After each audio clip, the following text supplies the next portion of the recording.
안녕하세요, 사랑하는 유튜브 시청자 여러분. 이번 시간부터는 호주로 떠나보실까요? 호주는 제가 한 달 이상 장기 배낭여행 가시는 분들에게 첫 여행지로 강력 추천하는 곳입니다. 물론 배낭여행 하면 당연히 유럽을 제일 많이 염두에 두시고, 요즘 가격과 거리 그리고 문화적으로 볼거리가 많은 동남아 쪽도 뜨고 있는데, 호주는 미국처럼 배낭여행보다는 약간 이민을 많이 가는 곳이라고 쉽게 연상되는 나라이기도 하고, 뭐 시드니 정도의 도시만 제외하고는 의외로 모르는 분들이 많으시더라고요. 제가 첫 배낭 여행지로 호주를 추천하는 가장 큰 이유는, 호주는 다른 곳들에 비해 젊을 때 가면 더 좋은 곳이랄까? 젊으면 젊을수록 더 좋은? 단순히 여행 외에 모험을 한다는 느낌도 강하고, 서구적이고 현대적인 모습도 있지만 아웃백같이 자연 그대로의 와일드함도 동시에 느껴볼 수 있는 매력이 상당합니다. 또 영어권이라 소통도 수월한 편이고, 인종차별 같은 소문도 있지만 비교적 안전한 편이고, 또 날씨도 좋고 계절이 여름과 겨울이 완전 반대다 보니까 여행 스케줄 맞추기에도 쉬운 편입니다. 특히 바다, 해변, 그리고 여름이라는 젊음을 상징하는 분위기를 자연스럽게 깔고 가면서, 또 각종 액티비티의 천국이라고, 또 같은 여행자들끼리 쉽게 친해지고 또 젊음을 마음껏 발산하기에는 최적의 배낭 여행지라고 생각되네요. 물론 배낭여행뿐만 아니라 같은 이유로 나이 드신 부모님들 효도 관광이나 아니면 신혼여행으로도 나쁘지 않습니다. 여기 호주 지도를 보시면 대부분 도시와 관광지들이 동쪽 해안을 따라 남쪽과 북쪽으로 몰려 있습니다. 동쪽 해안 외에 나름 유명한 도시는 서쪽에 있는 퍼스와 이쪽 북쪽에 있는 다윈, 그리고 센터에 있는 울룰루 카타추타 국립공원이 있습니다. 퍼스 같은 경우에는 친구가 살아서 몇 번 가봤는데 살기 좋고 평화로운 곳입니다만, 너무 평화로워서 실제 살기는 좋을지 모르겠지만 관광지로서의 매력은 적다고 보시면 됩니다. 그리고 말이 같은 나라지 시드니에서 비행기로도 5시간이 걸리고, 싼티켓으로도 왕복 300에서 500불 정도 하기 때문에 그냥 여기는 국적만 호주지 외국이라고 봐도 무방할 정도의 지리적 메리트가 없습니다. 비슷한 동서로 긴 나라가 미국이나 캐나다 이런 나라가 있는데, 그런 나라들과 비교해봐도 동쪽과 서쪽의 도시 규모나 관광지의 어떤 매력 차이가 어마어마하기 때문에 그냥 서쪽은 버리시면 됩니다. 여담으로 호주의 작은 도시들이 대부분 그렇긴 하지만, 퍼스는 나름 서쪽에서 가장 큰 도시임에도 불구하고 저녁에 되면 웬만한 상점들이 다 닫고, 제가 갔을 때는 경찰서도 특별한 날인지 모르겠지만 불을 다 끄고 퇴근했더라고요. 처음 갔을 때는 나름 문화적 충격이기도 했는데, 사실 퍼스가 제가 생각했던 것보다는 꽤 큰 도시더라고요. 이게 다운타운 같은 경우는 약간 시드니 어떤 다운타운이나 아니면 뉴질랜드 오클랜드 약간 그런 다운타운이랑 느낌이 약간 비슷한데, 거리상 굳이 찾아갈 이유 없지만 혹시 가보시게 된다면 킹스파크나 보타닉 가든, 스완 리버는 가볼만 한데, 도심에 있는 공원 중에 규모가 나름 탑급이긴 하지만 호주 대부분 도시들이 아름다운 공원 정도는 기본적으로 겸비하고 있기 때문에 큰 기대는 안 하시는 게 좋을 것 같아요. 이쪽 북쪽으로 가보시면 다윈도 퍼스보다는 거리가 가까워서 그런지 가시는 분들이 조금 있으신데, 저는 사실 차를 렌트해서 케언즈에서 이쪽 타운스빌을 거쳐가지고 다윈까지 간 적이 있는데, 참고로 호주에서 차 렌트는 차는 사실 비싸지가 않은데 보험이 상당히 비싼 편이라 크게 추천을 드리는 편은 아닙니다.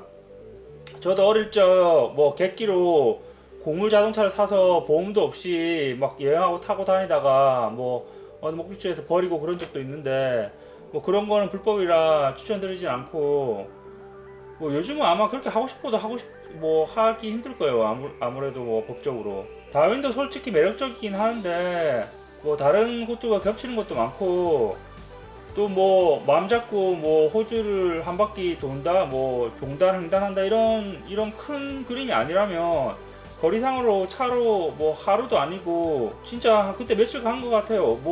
그냥 바로 안 쉬고 가면 하루 한 10시간 정도, 이틀 정도 걸리는데, 기름도 넣고 잠도 자고 해야 되니까 그때 며칠을 걸쳐서 갔던 기억이 나는데, 근데 뭐 여유가 있거나 뭐 뚜렷한 목표가 있는 거 아니라면 뭐 그럴 만한 가치는 없는 것 같아요. 그 다음으로 좀 애매한 곳이 좀 밑으로 내려오시면 애들레이드와 타즈메니아 섬이 있는데, 뭐 애들레이드는 멜버른에서 차로 한 8시간 정도 거리에 있는데 굳이 갈 필요는 없습니다. 태즈메니아 같은 경우도 호주 사람들이 태즈메니아 뭐 깡촌이라고 그쪽 출신들을 조크 대상으로 해서 많은 뭐 어디 뭐 서커스나 이런 거 가면 뭐 조크 하는 경우도 되게 많고, 그런데 뭐 흡사 뭐 캐나다 사람이 뭐 노바스코시아 쪽 사람을 대상으로 막 문화 발음으로 농담하는 것처럼 아무래도 시골이고 환경이 다르다 보니 뭐 그런 특색이 있지만 이 섬까지 힘들게 찾아갈 필요는 없습니다. 여기 중심 쪽에 센터로 오시면 세상의 중심에서 사랑을 외치다라고 그 유명한 일본 영화의 배경이 되는 울룰루, 그 세계 단일 돌멩이 중에서는 가장 큰 돌멩이라 할 수 있는 그 울룰루가 있는 울룰루 카타츠타 국립공원이 있는데, 뭐 여담이지만 그 세상의 중심에서 사랑을 외치다라는 영화가 히트쳐가지고 동명의 드라마도 나왔는데 그 드라마도 나름 히트쳤죠. 재밌는 점은 영화판에는 일본 남자들이 가장 데이트하고 싶은 연예인 1위로 항상 뽑혔던 나가사와 마사미가 맡았고, 드라마 여주인공은 일본 최고의 배우라는 아야세 하루카가 맡았는데, 이 두 명이 항상 일본 여자 배우를 얘기할 때 1, 2등을 다투는 라이벌이란 점이 재밌습니다. 울룰루가 원래 원주민 이름인데 우리가 예전에는 흔히들 에이즈락이라고 불렀었는데, 요즘 캐나다도 그렇고 호주도 그렇고 기존 영국 사람들이 처음 와서 자기들이 지은 이름이 세계에 많이 알려졌지만 그 기존의 원주민이 부르던 이름으로 그 지명을 바꾸는 작업들을 요즘 한창 하고 있는 것 같더라고요. 그래서 나중에 얘기하겠지만 호주의 유명한 관광지인 프레이저 아일랜드도 요즘 뭐 원주민 이름인 게리 아일랜드로 지명을 바꾸려고 노력하는 중이더라고요. 근데 여기 위치적으로 좀 애매한 게 시드니에서도 비행기로 한 4시간 정도 걸리고 비행기표도 가격이 좀 만만치 않습니다. 뭐 시드니에서 뿐만 아니라 케언즈에서 가시는 분들도 있고, 뭐 자신의 여행의 스케줄이나 계획에 따라 뭐 다르겠지만 솔직히 혼자 정중앙에 갑툭튀로 있다 보니 여행 계획 짜기가 정말 애매한 편입니다. 뭐 일반적으로는 골든코스트나 브리즈번에서 가시는 분들도 많은데, 저도 사실 2번 갔었는데 한 번은 앨리스 스프링스까지 가서 비행기를 타고 갔었고, 두 번째는 브리즈번에서 비행기를 타고 갔었는데, 앨리스 스프링스에서 갔을 때는 좀 여유가 있어서 여기 뉴질랜드 북섬에 있는 오클랜드로 들어가서 이렇게 쭉 내려와서 남섬에 있는 퀸즐랜드에서 비행기를 타고 멜버른을 거쳐서 멜버른에서 비행기 타고 앨리스 스프링스를 가서 이제 거기서 비행기 타고 에이즈락 그 공항에 내려가지고 울룰루로 갔었거든요. 그리고 거기서 비행기를 타고 케언즈로 가서 케언즈에서 쭉 시드니로 내려왔어요. 세상의 중심이라는 울룰루 바이뿐만 아니라 주위에 호주 뭐 리얼 아웃백을 둘러보기 좋은 곳이고, 모험을 특히 좋아하시는 분이라면 버리기에 너무 아까운 곳이지만 시간과 돈의 여유가 뭐 되시는 게 아니라면 과감하게 버리셔도 괜찮습니다. 제 개인적으로는 죽기 전에 꼭 한번 가볼 만한 곳이지만 2번 가볼 정도는 아닌 것 같았고, 뭐 약간 그런 느낌인데, 여름 시즌에 가면 파리가 너무나도 많아서 개인용 파리 방충망을 꼭 뒤참해야 하고, 겨울 시즌에는 파리가 뭐 거의 없다 보니 뭐 쾌적하게 여행을 할 수 있겠지만 일반적으로 뭐 호주 자체를 겨울에 오는 사람 없다 보니 뭐 호주에 사시는 분들을 제외하면 큰 의미는 없겠지만, 뭐 여기 울룰루 에이즈락은 겨울이라도 낮에는 덥고 밤에는 춥기 때문에 캠핑을 할 계획이라면 두툼한 침낭은 필수입니다. 또 파리 얘기가 나와서 그런데 여기 파리는 약간 사람의 어떤 땀을 흘리면 그 염분을 먹기 위한 그런 파리고, 여기 이쪽에 편으로 가시면 프레저 아일랜드에도 파리가 있는데 그건 약간 사람을 바이트하는 약간 셰파리 같은 그런 거기 때문에, 그러니까 둘 다 짜증나지만 뭐 나중에도 얘기하겠지만 뭐 대충 그런 게 있고, 여담이지만 파리 정말 지겹도록 보실 수도 있어요. 그래서 뭐 파리 지옥이라 느낄 수도 있는데, 아무튼 일반적으로 호주 여행은 아까도 말했듯이 기간에 따라 좀 달라지겠지만 이렇게 뭐 위치가 갑툭튀인 곳을 제외하고 일반적으로는 케언즈부터 시드니나 아니면 멜버른까지라고 생각하시면 됩니다. 케언즈 바로 위에 있는 여기 포트 더글라스나 밑에 미션 비치 같은 경우 뭐 스카이다이빙이나 여러가지 액티비티 때문에 갈 수도 있지만 주로 케언즈를 베이스로 해서 가기 때문에 크게 케언즈라고 보시면 되고, 그 밑으로 쭉 나열되어 있는 도시를 보시면 뭐 타운즈빌, 에얼리 비치, 로겐프턴, 여기 하비베이랑 뭐 레인보우 비치 같은 경우 도시 자체는 볼 게 없지만 뭐 프레이저 아일랜드 가는 출발점이라고 놓고 보시면 되고, 여기서 뭐 준비를 하시고 또 여기서 뭐 하루 정도 머무를 수도 있을 거예요 아마. 그리고 누사나 여 밑에 브리즈번, 골드코스트, 뭐 서퍼스 파라다이스가라는 도시로 유명한 골드코스트죠. 여기로 내려오시면 바이런 베이, 시드니, 멜버른, 이렇게 동선이 일반적인 뭐 여행 계획이 있을 거예요. 이 동선에서 가장 핵심적인 곳은 케언즈, 프레이저 아일랜드, 서퍼스 파라다이스, 시드니가 될 것 같습니다. 간혹 시드니보다 멜버른을 더 좋아하시는 분들도 많이 봤는데, 그렇다고 해서 첫 여행 시에 뭐 시드니와 멜버른 둘 중에 고르라면 시드니를 고를 수밖에 없죠. 그리고 시드니에서 멜버른까지 거리도 상당하고, 뭐 시드니를 빼면은 약간 거리상 아니면 동선상 애매할 수밖에 없고, 그리고 사실 시드니 밑으로 내려가면 수도 캔버라랑 멜버른 정도 있는데, 뭐 캔버라 같은 경우 국회의사당이랑 뭐 전쟁박물관 같이 뭐 수도의 뭐 정치적인 역사를 보여주는 그런 것이 다고, 뭐 멜버른은 개인적으로 좋아하는 도시긴 하지만 멜버른까지 내려간다면 왼쪽으로 빅토리아주의 아이콘이자 이쪽 그레이트 오션 로드를 따라 해안으로 펼쳐진 12사도 바위를 꼭 보셔야 할 것 같습니다. 이쪽 밑으로 깁슨 스텝으로 내려가도 볼 수도 있고, 참고로 원래 12개였던 바위가 비바람에 무너져 내려가지고 현재는 7개 정도만 해안가에 우뚝 서서 웅장함을 뽐내고 있는데, 이쪽으로 좀 더 가시면 해안 협곡 로크아드 조지도 빼놓을 수 없는 절경이므로 멜버른까지 이왕 내려가기로 마음 먹으셨다면 이쪽은 반드시 가야 할 곳입니다. 이렇게 꼭 가볼 만한 곳 외에 여유가 되셔서 그 다음으로 넣어볼 만한 도시를 찾자면 저는 꼭 한번 가볼 만한 울룰루를 뭐 넣을 수 있는데, 완전 동선이 다르다 보니까 이곳은 약간 예외로 놔두고 이쪽 동쪽 해안 쪽으로 뭐 추가할 도시들을 넣자면 저는 단연 뭐 에얼리 비치와 누사를 넣을 것 같아요. 에얼리 비치 같은 경우 어차피 케언즈에서 나오거나 케언즈로 갈 때 동선상 아니면 시간상 거리상 하루 정도 들려야 하는 곳이라서 뭐 논쟁의 여지가 없고, 누사 같은 경우는 프레이저 아일랜드 바로 밑이라서 거리상으로는 스킵하고 지나가도 상관없는 위치에 있긴 하지만 제 개인적으로 상당히 매력이 넘치는 곳이라고 생각하기 때문에 넣었고, 일단 이 밑에 바이런 베이 같은 경우는 개인적으로 좀 과대평가되어 있는 곳이라고 생각하지만 여기 서퍼스 파라다이스 바로 시드니까지 내려가기에는 시간이 너무 오래 걸리고 거리가 너무 멀기 때문에 중간에 꼭 하루 정도 쉬어서 가기 위해서 끼워놓은 도시라고 할 수 있겠습니다.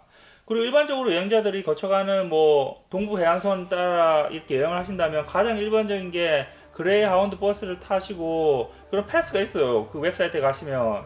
그러니까 이쪽에서 이쪽으로 가거나 뭐 이쪽에서 이쪽으로 간다면 같은 방향으로 가는 한에 있어서 뭐 어느 도시든지 들릴 수 있는 뭐 그런 도시의 개수에 상관없이, 근데 단 왔던 길을 되돌아갈 수는 없는 거죠. 그래서 이 노선에 있다면 뭐 아무 도시나 다 들릴 수는 있지만 보통은 가고 싶은 도시를 선택해서 가겠죠.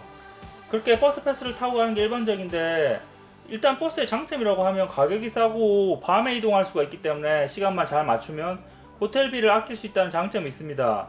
다시 말하면 뭐 버스에서 잠자는 게 너무 불편하거나 화장실 가는 게 너무 불편하고 장기간 버스로 이동하는 시간과 그런 불편함이 너무 아깝다면 비행기를 타는 것도 다른 방법 중에 하나입니다. 호주에는 뭐 버진 항공처럼 저가 항공들도 많고, 생각보다 이렇게 동쪽 대도시로 도시에서 도시로 이동할 때는 편도 가격이 그렇게 비싸지 않습니다. 예를 들면 시드니에서 서퍼스 파라다이스가 있는 골든코스트까지 한 100불 정도, 그리고 또 브리즈번에서 케언즈까지 100불 정도 하니 여유가 좀 있으면 뭐 시간 절약할 겸 버스 타는 게 너무 지옥 같다면 뭐 비행기도 나쁘지 않은 선택이 될 것 같습니다. 단지 국내선을 이용할 수 있는 게 크게 뭐 시드니랑 골든코스트, 그 다음에 브리즈번, 케언즈 정도의 공항이기 때문에 중간중간에 예를 들어 공항이 연결되지 않는 뭐 프레이저 아일랜드를 간다든지 중간중간 다른 도시를 간다면 약간 비행기를 타기 위해서 예를 들어 브리즈번에서 다시 뭐 프레이저 아일랜드를 갔다가 다시 브리즈번으로 돌아와야 하는 그런 단점들이 있습니다. 그래서 이렇게 세세한 약간 맞추기가 힘들 수도 있지만 뭐 버스가 너무 힘들고 뭐 그런 시간을 절약하고 싶다면 비행기도 생각해 보시는 것도 나쁘지 않을 것 같네요. 그리고 제가 도시를 얘기하면서 아마 시드니 다음으로 뭐 시드니나 캔버라보다 오히려 더 유명한 곳이 브리즈번일 것 같은데, 호주 도시 중에 제 개인적으로는 브리즈번이 가장 과대평가됐다고 생각하고, 브리즈번은 사실 관광지로서 큰 매력이 없어요. 근데 어차피 뭐 그레이하운드 버스를 타면 브리즈번에서 버스를 갈아타야 하고 브리즈번에서 비행기를 탈 가능성도 크기 때문에, 비행기를 타신다면 또 브리즈번이 공항에서 뭐 대중교통으로 공항을 접근하기도 편한 편이고, 그래서 브리즈번을 들려서 어쩔 수 없이 브리즈번에서 시간을 보내야 하는 경우도 많겠지만, 브리즈번만을 위해서 브리즈번을 보러 뭐 그렇게 스케줄을 잡을 필요는 없다고 생각합니다. 그리고 많은 분들이 질문을 주시고 의문을 가지시는 게, 이 동쪽 해안 쪽 도시들을 간다면 케언즈부터 내려와야 하는지 아니면 멜버른이나 시드니부터 이렇게 올라가야 하는지, 그게 굉장히 의문을 많이 가지시는데, 솔직히 저는 위에서도 내려와 보고 밑에서도 올라가 봤지만, 좀 재밌는 점은 만약 케언즈를 도착했다면 뭐 백패커스나 유스 호스텔에 숙소에 가시면 한국 분들을 만나실 텐데 되게 많이 타서 시커머신 분을 보실 거예요. 그럼 되게 좀 웃기기도 한데 아마 그분들은 밑에서 올라오신 분들이겠죠.